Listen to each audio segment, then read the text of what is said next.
Ton grand amour s'est manifesté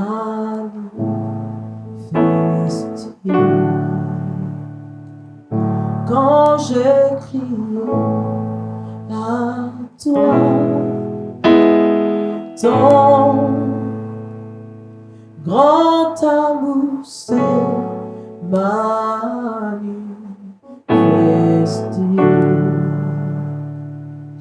quand j'ai crié à toi. Oh, reconnaissance pour tous tes bienfaits. Me voici, Seigneur, pour te consacrer ma vie entière. Et ce qui est en moi. Oh,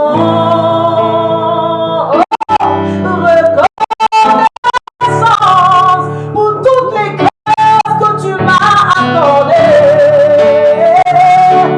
Me voici à tes pieds.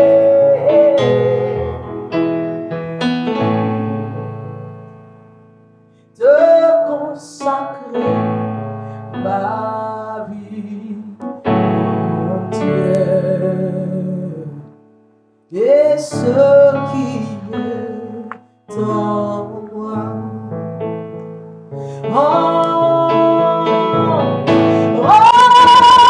reconnaissance pour tous tes bienfaits. Me voici à tes pieds.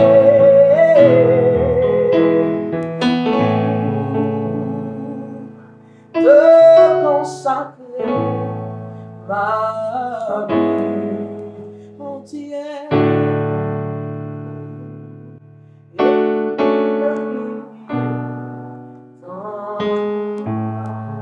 Amen, amen, amen, amen, amen, amen. Je pense qu'on est rempli, on est béni par la présence de notre artiste à l'affiche de ce vendredi. Comme vous le savez, les vendredis, c'est un wake-up assez particulier sur Lumière du Monde. On a des talents, on a des artistes, on a des personnes qui ont la grâce du Seigneur palpable dans leur vie, avec qui on peut partager ces moments-là. Et comme vous l'avez découvert, notre artiste à l'affiche aujourd'hui, c'est Rebecca Nyamfou. Bonjour. Bonjour. Comment allez-vous? Très bien, par la grâce de notre Seigneur Jésus. Je comprends maintenant l'adoratrice. Amen. C'est vraiment bien porté. On est dans l'adoration. Même celui qui ne croit pas va croire. Va croire. Amen. Comment allez-vous? Très bien. La famille. Tout va bien. Lumière du Monde, c'est la télé de la famille. Hein, oui, avec Jésus, tout va bien. Amen, amen, amen. Bienvenue dans Wake Up sur Lumière du Monde Télévision.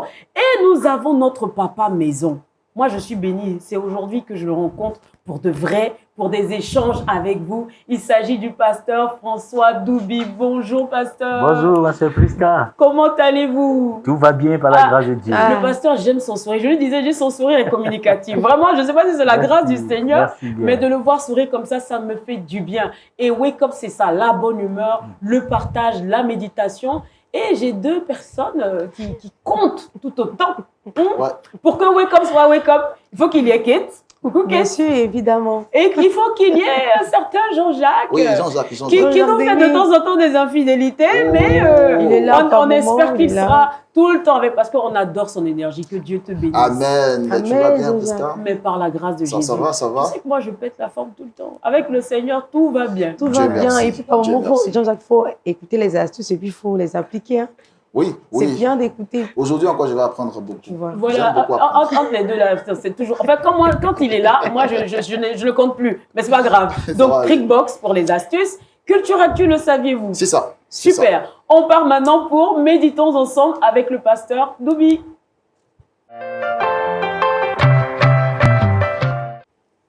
Pasteur, merci. La parole du Seigneur. Bonjour, chers frères et sœurs.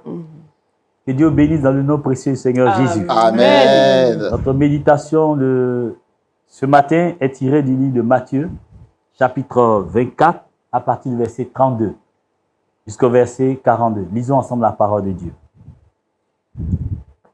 Instruisez-vous par une comparaison tirée du figuier. Dès que ses branches deviennent tendres et que les feuilles poussent, vous connaissez que l'été est proche. De même, quand vous verrez toutes ces choses, sachez que le Fils de l'homme est proche à la porte. Amen. Je vous le dis en vérité, cette génération ne passera point que tout cela n'arrive. Le ciel et la terre passeront, mais mes paroles ne passeront point. Amen. Pour ce qui est du jour et de l'heure, personne ne le sait, ni les anges des cieux, ni le Fils, mais le Père seul. Ce qui arriva du temps de Noé arrivera de même à l'avènement du Fils de l'homme. Car dans les derniers jours qui précédèrent le déluge, les hommes mangeaient et buvaient, mariaient et mariaient leurs enfants, jusqu'au jour où Noé entra dans l'arche, et ils ne se doutèrent de rien, jusqu'à ce que le déluge vint et les emporta, tous. Il en sera de même à l'avènement du Fils de l'homme. Alors de deux hommes qui seront dans un champ, l'un sera pris et l'autre laissé. De deux femmes qui moudront à la meule, l'une sera prise et l'autre laissée. Veillez donc, puisque vous ne savez par quel jour votre Seigneur viendra. Amen. Seigneur, bénis ta parole dans nos Amen. cœurs. Alléluia. Amen. Amen. Le thème que je propose ce matin à ce passage, c'est l'imminence retour de Jésus. Amen. L'imminence retour de Jésus. Vous savez, ce qui fait la particularité de la parole de Dieu, c'est que chaque année, chaque époque confirme la véracité des Saintes Écritures. Amen. Pendant le ministère terrestre de Jésus, vers un moment de son histoire, pendant qu'il sortait du temple, parce qu'il enseignait la foule, et les disciples vont vouloir attirer son attention sur l'architecture du temple. Mais lui, il va plutôt leur donner une prophétie des événements qui vont arriver et qui annonceront sa venue. Amen. Parce que les prophètes dans l'Ancien Testament ont prophétisé l'arrivée du Fils de Dieu. Amen. Et Jésus est celui qui a accompli cette prophétie. Amen. Après qu'il ait sauvé l'humanité par sa mort et sa résurrection, il va maintenant jeter une lucarne. Il va maintenant nous avertir pour dire voici ce qui va arriver. Et il dit dans le livre de Matthieu chapitre 24 à partir du verset 32, il dit instruisez-vous par une comparaison tirée du figuier. Jésus nous exhorte à nous instruire. S'instruire, c'est se laisser éduquer, former, c'est d'apprendre. Aujourd'hui, beaucoup d'enfants de Dieu refusent de lire la parole de Dieu Ouais, pour comprendre les événements de la fin. Ouais. Ils sont entraînés par les plaisirs du monde. Et vous savez, aujourd'hui, notre monde est en train d'être transformé pour être comme un paradis. Malheureusement. Quand vous arrivez à Dubaï, vous voyez vraiment que le paradis est en train de se faire à Dubaï. Amen. Tout le luxe qu'il faut, vous pouvez y trouver. Mais Jésus dit, instruisez-vous par une comparaison tirée du figuier. Dès que ses branches deviennent tendres et que les feuilles poussent, vous connaissez que l'été est proche. Prochain. C'est-à-dire, par un phénomène naturel, nous pouvons savoir que cette saison approche. Ici, Jésus veut nous parler de la saison, d'une époque.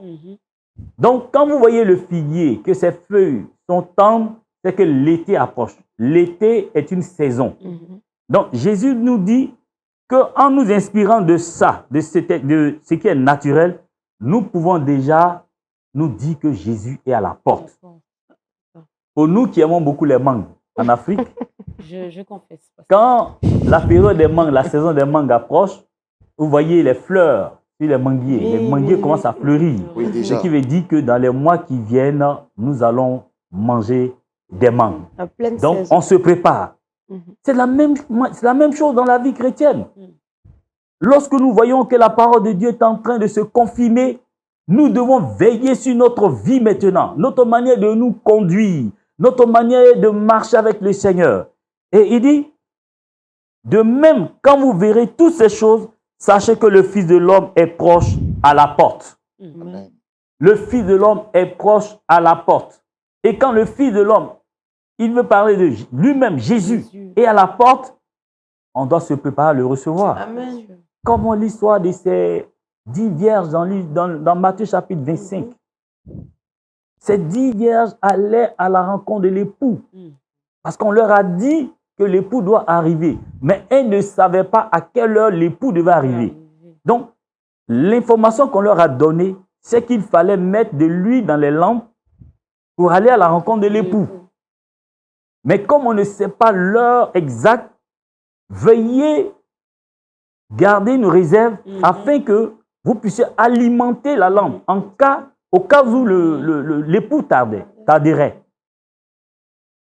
5 vierges qu'on appelle folles, parce qu'elles ne sont pas sages, elles ne sont pas prévoyantes. C'est pourquoi on donne le nom folle. Hein? Quand le Seigneur t'avertit et que tu n'écoutes pas la parole de Dieu, on te qualifie de quelqu'un qui est fou ou d'une femme folle. Jésus est à la porte. Et ces femmes n'ont pas pris de l'huile en réserve. Malheureusement, au milieu de la nuit, elles ont constaté que leurs lampes se sont éteintes. Pendant qu'elles cherchaient à demander à leurs camarades, s'il vous plaît, aidez-nous. Elles ont dit non, nous ne pouvons pas vous en donner. Allez en chercher. Pendant qu'elles allaient chercher de l'huile, l'époux est déjà arrivé. Bien-aimé, cet événement est un événement tragique. De voir que tu viens à la rencontre d'un époux et qu'au finish, tu rates la rencontre. Ne tombons pas dans ce piège. Ne nous laissons pas entraîner dans ce piège. C'est quoi le Seigneur nous dit? Le ciel et la terre passeront et tout ce qui est sur ce monde, dans ce monde passera.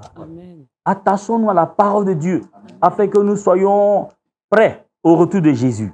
Et dit, pour ce qui est du jour et de l'heure, personne ne le sait. Ce qui arriva au temps de Noé arrivera de même à l'événement du Fils de l'homme.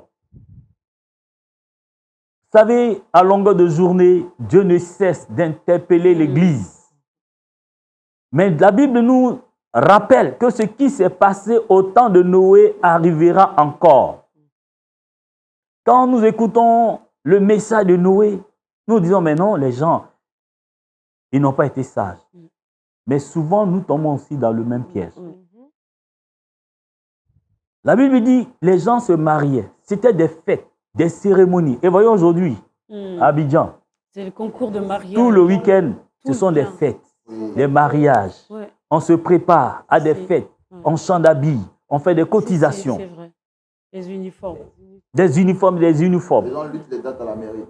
Exactement. Et la Bible dit, ce qui est arrivé au temps de Noé arrivera encore. Quand la Bible nous avertit, c'est que c'est vrai. Cela va arriver. C'est pourquoi faisons tout pour être dans la barque, pour être dans le bateau, pour être enlevé quand Jésus reviendra. Il dit, et il ne se doutait de rien, jusqu'à ce que le déluge vint et les emporta tous. Il en sera de même à l'avènement du Fils de l'homme. Alors de deux hommes qui seront au champ, l'un sera pris et l'autre laissé. De deux femmes qui mourront à la meule, l'une sera prise et l'autre laissée. Veillez donc, puisque vous ne savez pas à quelle heure ou quel jour votre Seigneur reviendra. Amen. Chers frères et sœurs, nous ne savons pas le jour ni l'heure du retour de Jésus, mais nous connaissons la saison. Et les réalités que nous vivons actuellement, l'actualité nous confirme que Jésus-Christ est à la porte. Les saisons, les guerres, Vous voyez toutes les nations se lever contre Israël, une petite nation. Cette terre a été donnée par Dieu à cette nation. Quand il s'est révélé à Moïse dans Genèse chapitre 3, il dit, Je suis venu délivrer mon peuple pour l'entraîner dans un lieu que je leur donnerai, là où habitent les Jébusiens, et les noms ont été cités, les Cananéens. C'est ce lieu que je vais leur donner. Et c'est cette terre que Dieu a donnée à Israël. Amen. Mais à cause de cela, toutes les tribus, toutes les nations se lèvent contre Israël.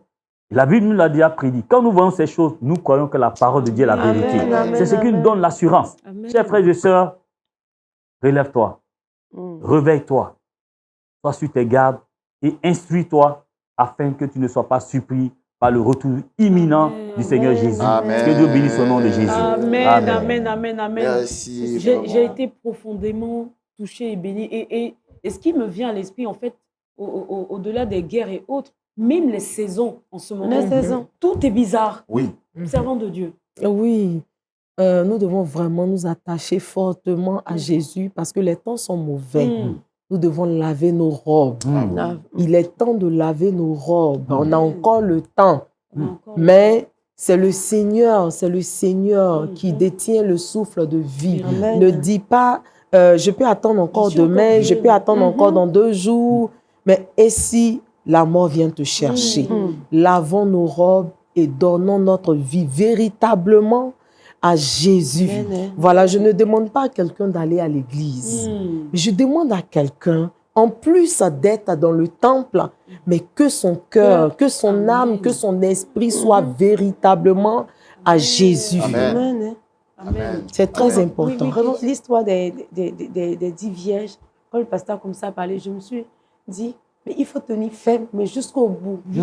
Donc, il faut mettre assez d'huile dans ta lampe. Il ne faudrait pas qu'au bout, là où l'époux est prêt à arriver, à la dernière minute, pète ton salut. Vraiment que le Seigneur nous aide. Que cela ne nous arrive pas vraiment, hein, parce que à quoi ça sert de longtemps attendre et le jour J ne pas accéder au ciel. Ah, imagine comment ça sera cruel pour toi, hein, la douleur, surtout l'autre côté. Donc, c'est le moment aujourd'hui, il y a plusieurs signaux, il y a plusieurs indications. Aujourd'hui, tout est renversé, sens dessous-dessus. On parle On parle de dérèglement climatique. On parle de... Ce sont des signes. Ce sont des signes. Donc, à nous vraiment d'être alertés. Voilà pourquoi, si tu veux garder la couronne, il faut rester éveillé. Il faut rester éveillé, méditer, prier. Parce que être davantage plus de Dieu te donnera davantage de connaître les saisons et savoir. Comment t'abriter. Amen. Merci, pasteur. Merci, pasteur. Merci infiniment. Et je pense que chez vous, vous avez compris que la fermeté, rester ferme, demeurer dans la maison du Seigneur, c'est la plus belle décision. En tout cas, pour moi, c'est la plus belle décision que j'ai eu à prendre. Et pas très longtemps. Hein. C'est-à-dire que mettre même ses dons et ses talents au service de personnes qui ne connaissent pas le Seigneur, qui vous exploitent. Et en retour, vous avez un gros salaire, mais vous n'êtes pas heureux. Mais il n'y a pas plus grand bonheur que de servir Dieu. Que de servir avec son cœur, son âme, et vraiment avec dévouement. Et je crois que le Seigneur, il bénit de toutes les manières. Et de toute façon, c'est lui le Dieu de la bénédiction. Amen. On part tout de suite pour le petit coucou. Et vous savez, je vous ai dit, hein, vous envoyez une vidéo de 20 secondes. Enfin, il y a Kate qui veut faire des coucous forcément à nos frères de l'étranger. Aujourd'hui, tu ne feras pas. Non. Voilà des coucous. Le message est déjà bien parti. Donc merci ma Kate. Donc, vous envoyez une vidéo de maximum 20 secondes et vous envoyez au 07 67 24 88 65, précédé de plus 225 pour nos frères de l'étranger. Et nous diffuserons vos jolies vidéos de coucou, de salutations, peut-être au pasteur Doubi ici en Côte d'Ivoire, peut-être un sujet de prière, pourquoi pas. Et je crois qu'il répondra avec beaucoup de plaisir. On est béni d'avoir des hommes de Dieu disponibles et qui nous font du bien par leur présence sur notre plateau.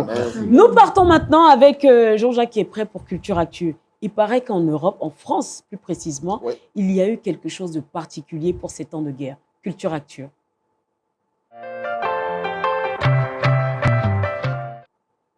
Jean-Jacques.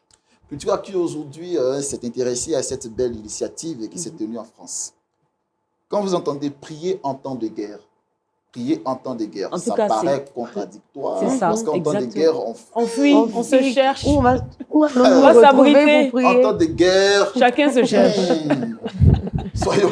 Quand il pleut, chacun Mais là, sa tête. mais là, on dit prier en temps de guerre. Amen. C'est une initiative du Conseil national des évangéliques de France Amen. qui a décidé d'organiser des temps de prière en faveur des victimes des guerres et des conflits. Et il y en a tellement. Tout à l'heure, on vient d'écouter l'exhortation du pasteur et on a entendu au fond de son exhortation des conflits, des guerres, par-ci, par-là. Et oui, c'est une réalité, c'est un constat. Il y a la guerre en Ukraine, il y a la guerre en Israël, il y a aussi la guerre même en Afrique. Bien sûr. Il y a plusieurs guerres aujourd'hui au Soudan et il y a plusieurs victimes. Oui, malheureusement. Des personnes qui n'ont pas demandé, mais qui sont demandé. victimes de ces guerres et qui subissent. Et c'est ce qui a motivé le choix de cette communauté, de cette congrégation, la Confédération des évangéliques de France, le CNEF, qui est dirigée par le pasteur Baptiste Ebrat. Voilà, donc ils ont décidé de se mettre ensemble pour prier pour les victimes des conflits et tous ceux aussi qui subissent. Voilà, donc c'est une initiative qui a été décidée récemment et ils ont tenu une réunion pour juste accompagner les chrétiens à prier en ces temps de guerre. C'est vrai que cela s'est produit en France par l'initiative du Conseil évangélique de France, mais c'est notre fardeau à tout le monde.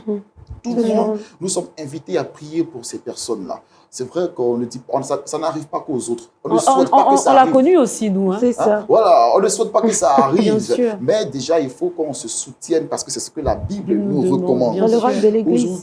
Aujourd'hui, on parle de traités, on parle de signatures, d'accords, etc. Mais les accords entre les humains parfois sont bafoués. Les accords entre les humains parfois sont déchirés, sont violés. Mais la seule personne qui peut communiquer la paix à un pays, c'est Jésus. C'est la seule personne qui peut accompagner un pays à supporter parfois la guerre, parce que la guerre vient pour tout détruire. Au Soudan, aujourd'hui, on compte les morts par milliers. On compte les morts par milliers. Ukraine, on n'a pas encore fini d'enregistrer. Et même en Israël, tout cela fait peur et il faut qu'on se lève dans la prière. Il faut qu'on se lève dans la prière pour soutenir nos frères qui traversent en ce moment ces périodes de tension. Et je pense que nous sommes tous interpellés. Nous sommes tous interpellés. Nous sommes tous interpellés. Face aux attaques meurtrières, aux guerres meurtrières, la prière est une arme défensive. La prière est une paix. Et la prière est une transformation, surtout une arme de réconciliation. Moi, j'ai envie de dire même que la prière, elle a l'unique arme. Ouais, c'est ça. Elle est l'unique arme. Pour anéantir tout esprit de guerre, toute forme de division.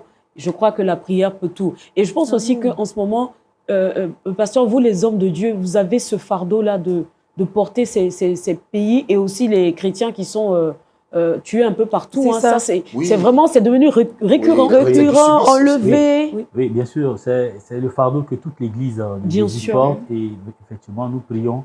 Parce que tout ce que nous voyons confirme la fin des temps. C'est ça. Et notre prière, c'est que nos frères ne puissent pas rétrograder, qu'ils ne puissent pas baisser dans la foi. Et donc, c'est cela. Prier que Dieu soutienne nos frères qui sont éprouvés. Amen. Amen. On va se soutenir les uns les autres. Vraiment. C'est le rôle de l'Église. Et comme le pasteur disait, une fois, il ne faudrait pas qu'on pense qu'à soi, à nos besoins. Il faudrait que nous portions le fardeau de prier pour les autres, de l'intercession. Et je pense que Dieu bénit plus même quand on intercède pour les autres que quand on prie pour soi-même. Soyez bénis de là où vous êtes et nous prions le Seigneur que vous souteniez cette œuvre qui est tellement belle, qui est tellement magnifique et que la parole du Seigneur vraiment soit plantée, semée dans des cœurs, des personnes qui ne connaissent pas le Seigneur et qui comprendront qu'il est le chemin, la vérité et la vie. Amen. Nous partons maintenant à l'affiche. Vous l'avez compris, ce matin, on est entré dans la gloire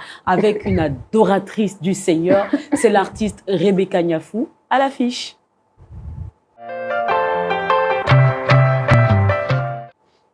Alors, moi je veux savoir.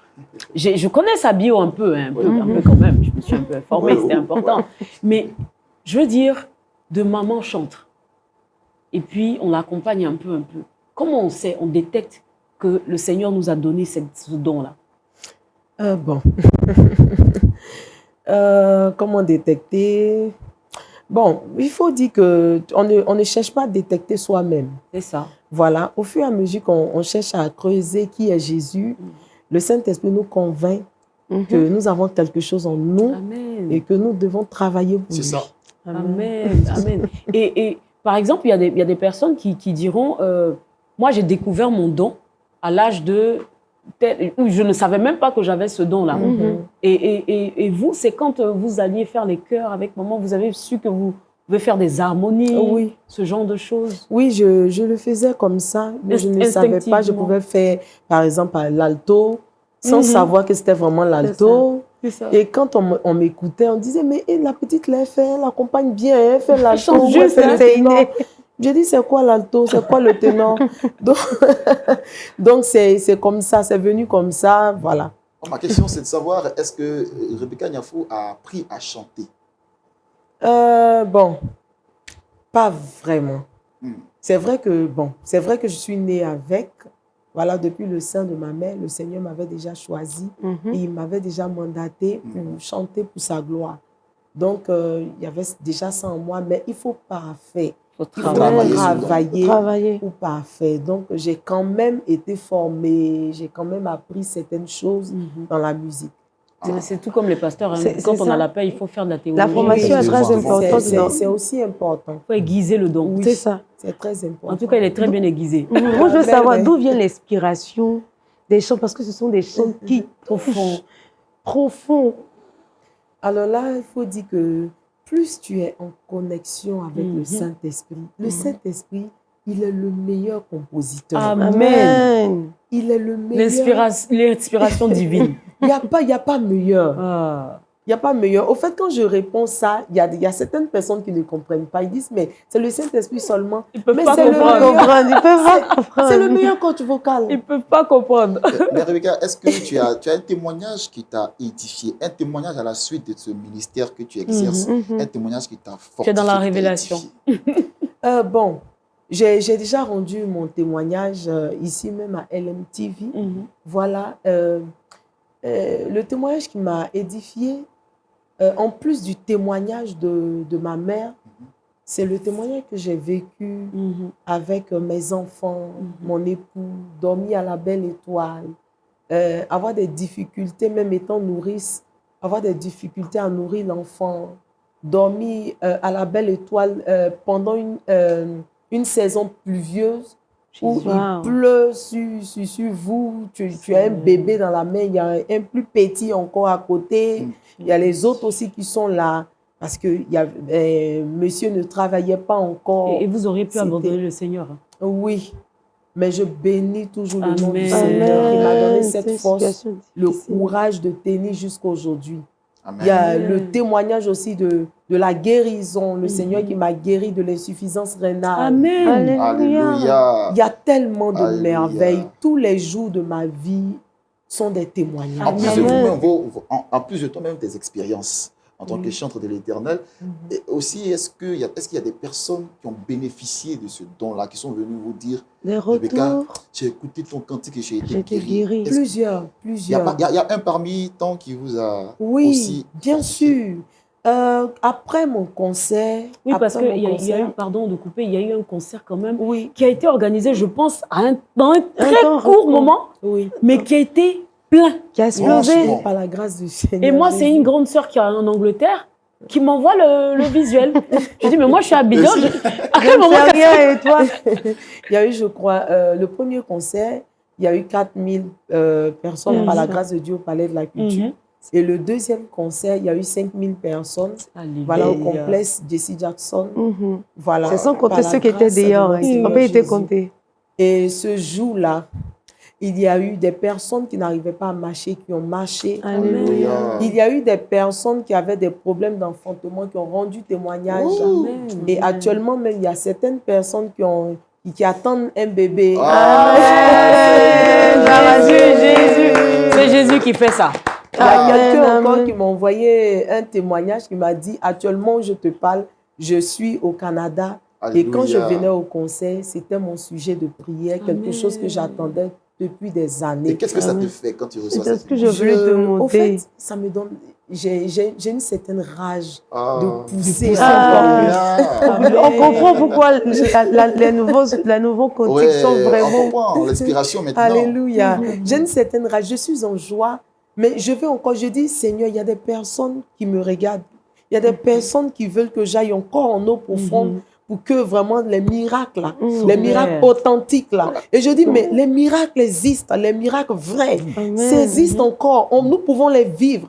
Et ça me donne la rage. Je vais encore creuser, je vais encore chercher Dieu. Amen. Et je pense que c'est sur ces paroles de persévérance dans la foi, avec les épreuves. On a un pianiste maison. Le frère a des cordes, je ne dirais pas plus, elle a des cordes. C'est lié à la circonstance, c'est lié à la circonstance. Et là, elle va nous chanter cette chanson-là, elle a dit tout à l'heure, persévère. Persévère, j'aime beaucoup ce cantique. Mais moi aussi. Mais vraiment, dans les moments difficiles, je crois que ce cantique m'a beaucoup aidé. Oui. Alléluia. Amen. Ok, sinon le son. Persévère, quoi qu'il arrive, quelle que soit la situation. Garde espoir et attache-toi fortement à Jésus-Christ de Nazareth, le Dieu des cas impossibles, le Dieu surnaturel. Amen.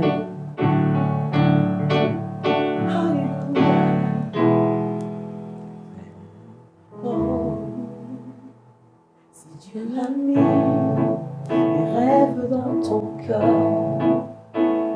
écris-le, garde-le comme un trésor. Quoi qu'on dise, protège la vision avec patience. Oh oui. Quand tu sais de tout ton être que ce rêve ne vient pas de toi. Même si tu ne vois que le contraire, comme moi, persévère. Oh, persévère. Là tu es, dis-le, persévère. Dis-le, persévère.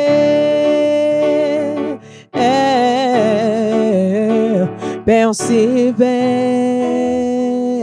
car sa parole, elle s'accomplira. Bénisse, que le Seigneur vous garde, que le Seigneur vous donne la force de demeurer ferme. Vraiment, le témoignage me touche, m'impacte et me donne du courage pour ne rien lâcher. Et comme le pasteur disait, c'est pas à la dernière minute où Jésus revient là. Tu vas dire non, il y a mes amis qui sont en train de faire la fête, je vais retourner dans le monde. Non, oublie ça, sois fortifié. Et c'est sur ces belles paroles que nous allons partir maintenant pour parler d'astuces, de tips avec Kate.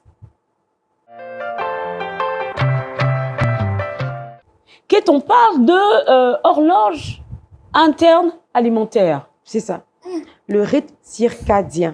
C'est le rythme circadien qui est l'horloge interne alimentaire. On va en parler. C'est tout simplement les horaires de repas. Donc, à quelle heure il faut manger? Et bon, je commence. Alors, il y a 3 différents repas au cours de la journée. On le sait, le petit déjeuner qui se prend entre 7 et 8 heures. C'est pas 10 heures. Le déjeuner entre 12 et 13 heures. Le goûter entre 15 heures et 16 heures. A compris. Je crois que Rebecca aussi a compris. Une petite flèche qui a volé. Dis le petit déjeuner, c'est à quelle heure? 7h, 8h. 7h, 8h. Denis, c'est pas 10 heures. Je te vois souvent à 10 heures, là, c'est là que tu as... J'ai raté aujourd'hui ensuite. Voilà. Alors, le dîner entre 19 et 20 heures, normalement. Donc, voici comment nous devons nous nourrir. Pour être en bonne santé. Pour être en bonne santé. Alors, il faut garder un espace de 4 heures, entre 4 et 5 heures, entre le petit déjeuner et le déjeuner. Un espace de 5 heures. Ensuite, un espace de 2 heures entre le déjeuner et le goûter, qui est le tea time. Ensuite, un espace de 7 heures entre le déjeuner et le dîner, pour ceux qui ne prennent pas le tea time. Mais pour ceux qui sont friands de tea time, c'est 2 heures entre le tea time et le dîner. Donc, voilà comment vous devez vous nourrir. Il faut respecter cette horloge alimentaire, sinon ces horaires de repas. Alors, chacun de ces repas joue un rôle essentiel pour notre santé. Donc, il est recommandé de consommer au moins 3 heures le soir avant de se coucher. Il y a des personnes qui mangent un bon plat, bien lourd, là, à 22 heures, et puis paf! C'est de moi que tu parles, oui, vas-y. Vas-y, continue. Tu vois, après, tu as le ventre qui prend du volume, tout ça. Donc, ça arrive. Il faut l'éviter. Alors, les avantages de respecter le rythme circadien, c'est manger à la bonne heure, permet à notre organisme de maîtriser la sensation de faim. Il facilite la digestion, favorise le bon sommeil. Le risque de ne pas respecter cela, j'en viens. Non seulement vous aurez un gros ventre. Un ventre ballonné, c'est ça? Un ventre ballonné, donc un ventre assez volumineux. On ne sait pas si vous êtes en début de grossesse, bon, ça dépend. Alors, le risque de ne pas respecter, c'est d'avoir une prise de poids ou une perte de poids incontrôlée. Donc, généralement, je ne sais pas pourquoi je prends du poids. Généralement, pourquoi je perds du poids. Mais essayez de voir, est-ce que vous respectez l'horloge alimentaire? Est-ce que vous vous nourrissez au bon moment? Donc, il y a ce risque. Ensuite, il y a des troubles de comportement alimentaire et des brûlures d'estomac.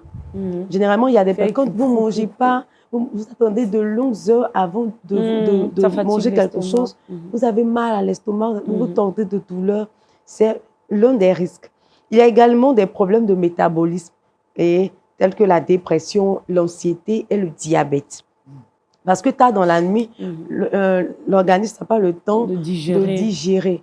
Et malheureusement, il y a du sucre, tout ça. Ça va s'amasser. Oui, justement. Et après, on peut être sujette au diabète. C'est pourquoi je vous demande de respecter l'horloge alimentaire. C'est vrai qu'on n'a vraiment pas le temps. On a des emplois du temps différents.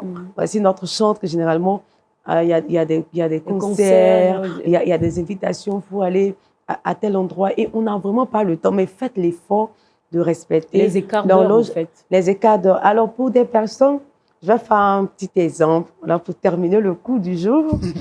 Si vous avez l'habitude, par exemple, de vous coucher à 2 h du mat et pour vous lever vers 10 h, vous devez prendre le petit déjeuner à 11 h, le déjeuner à 15 h, le goûter qui est la collation à 15 h, à 17 h et le dîner avant 22 h.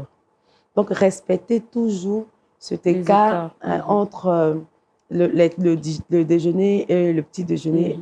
Faites ça. Alors, si vous mangez tard, évitez des repas très lourds. Évitez la viande rouge. Prenez des repas assez légers. Si vous savez que vous prenez votre dîner très tard. Donc, voici ce que j'avais à dire pour le Trickbox d'aujourd'hui. Merci beaucoup, Kate. Je pense que notre frère va s'atteler à essayer de respecter. Le pasteur était très concentré. Oui. En tout cas, après, je pense que tu pourras donner toutes les infos dans les moindres détails. Oui, et puis pour si réajuster. je calcule votre horloge alimentaire, il n'y a pas de problème. Envoyez-moi des messages. Merci beaucoup, Kate. Amen, merci, Kate. Et puis maintenant, c'est le saviez-vous. On va aller très, très, très vite. On va parler de pourquoi il faut ouvrir ses fenêtres pendant la nuit quand il pleut. Moi, j'aime faire ça. Je ne sais pas si c'est pour vous, parce que le bruit de la pluie la nuit, là, ça berce mieux qu'un climatiseur. En tout cas, on en parle tout de suite dans Le Saviez-vous avec Jean-Jacques.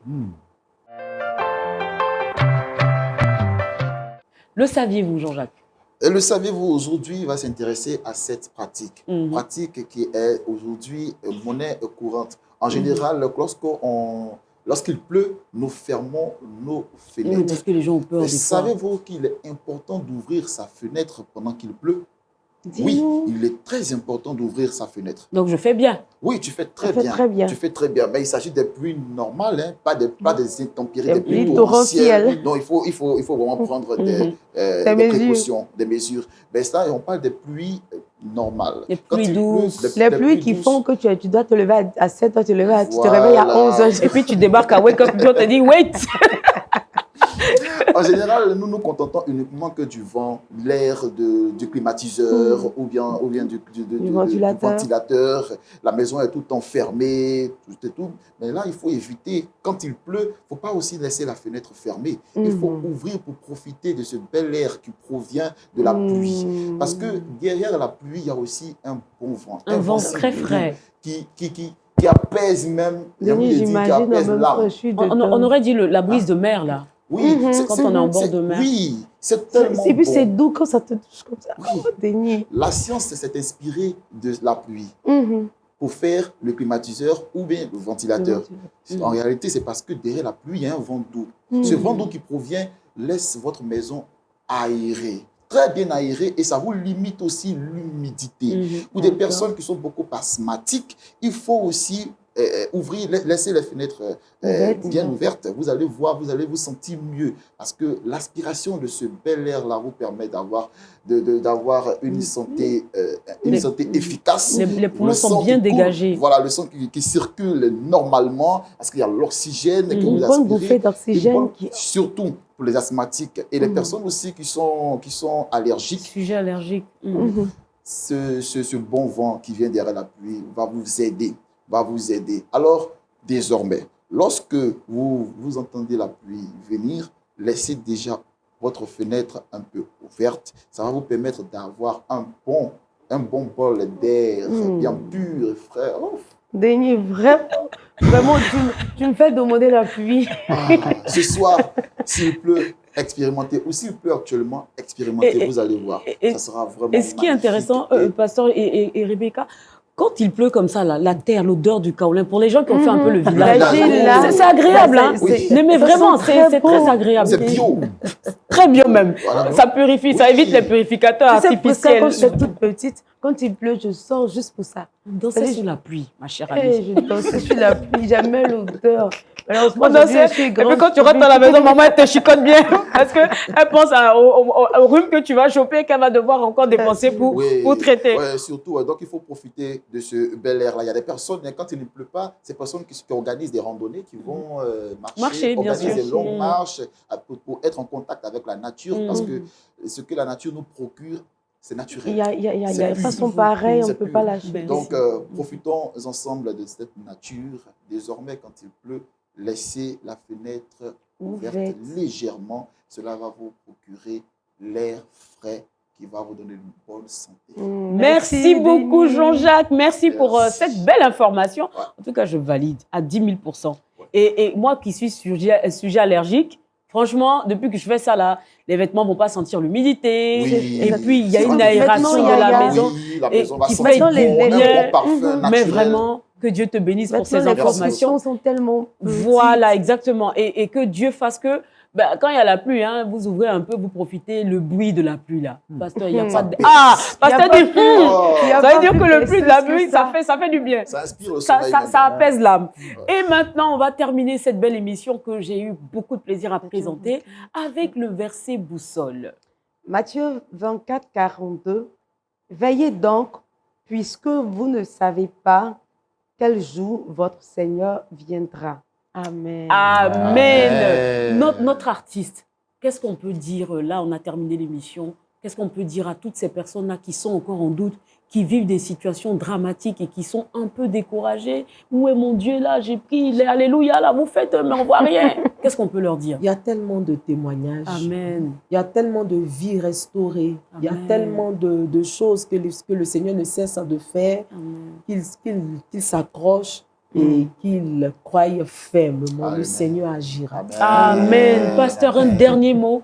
Oui, je voudrais interpeller surtout nos frères et sœurs à lire le temps. Amen. Vous voyez les guerres, vous voyez les révoltes dans les universités, les enfants qui quittent les familles, les taux de divorce qui augmentent. L'alcool, la drogue. Jésus-Christ est à la porte. Amen. La drogue aussi.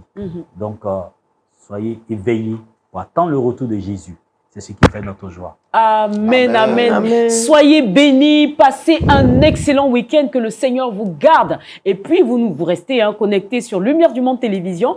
Et nous achevons cette belle émission avec notre chante qui fait sa dernière prestation. Soyez bénis à Lomé, soyez bénis en France, soyez bénis au Canada. Que le Seigneur vous garde. Demeurez ferme dans votre foi avec Jésus, c'est le meilleur.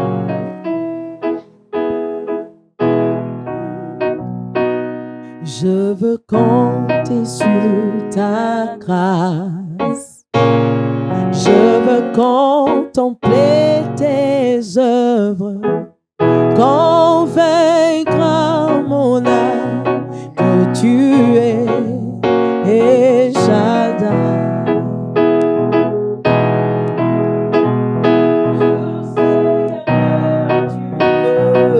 Me guérir.